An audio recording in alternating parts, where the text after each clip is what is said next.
Hi, my name's Erick Rainey. I'm a speaker, coach, and trainer.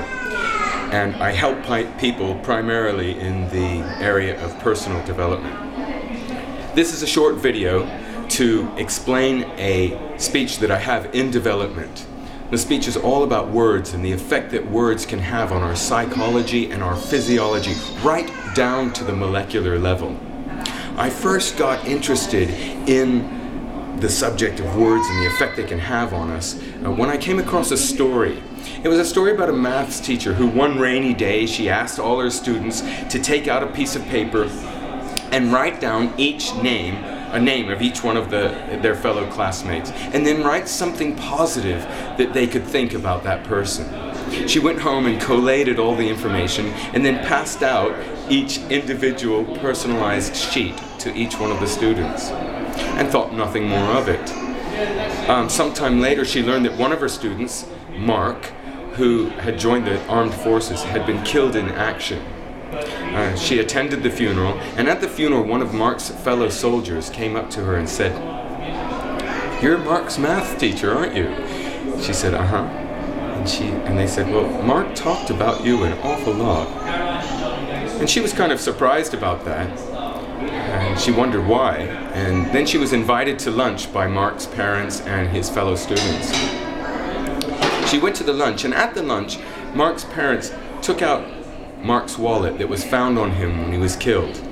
And they said, "We want you to see something." And they pulled out a piece of paper that was all dog-eared because it had been folded and refolded so many times. And it was the piece of paper with all the positive, uplifting statements that his fellow classmates had said. He had read it so many times because it made him feel good. Now I want to digress a little and talk about a scientist named Masaru Emoto. And he's made it his business to take pictures of molecules of water just as water moves from the state of liquid into solid.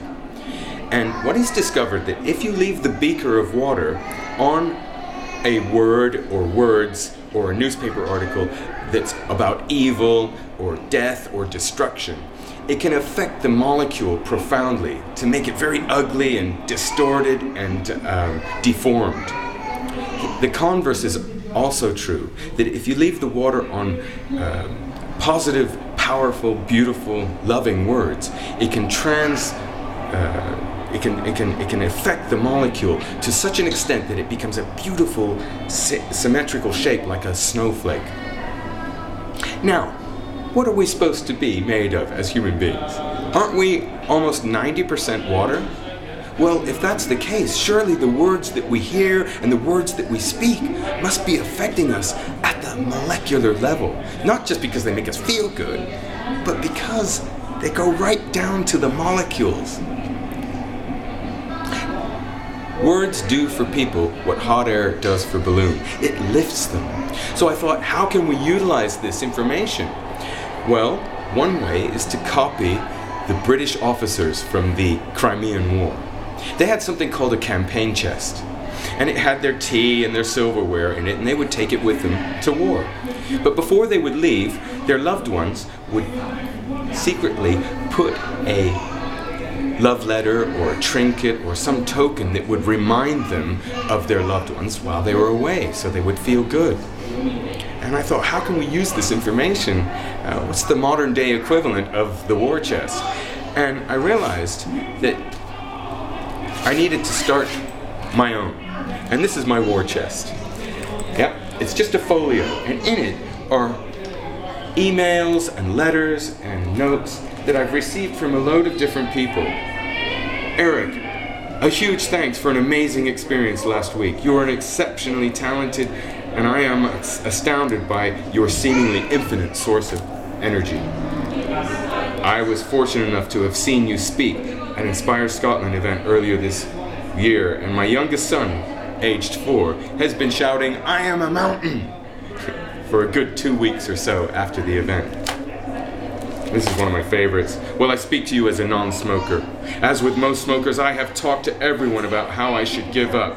That was until I got your voice in my head. I speak to you now as a non-smoker. So, I don't show you these things to boast.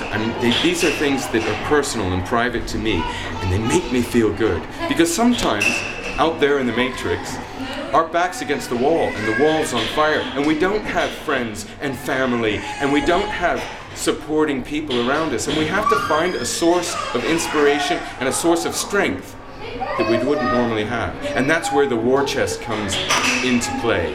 Everyone should have their war chest, and they should add to it on a regular basis as they get done. So, Napoleon Bonaparte said,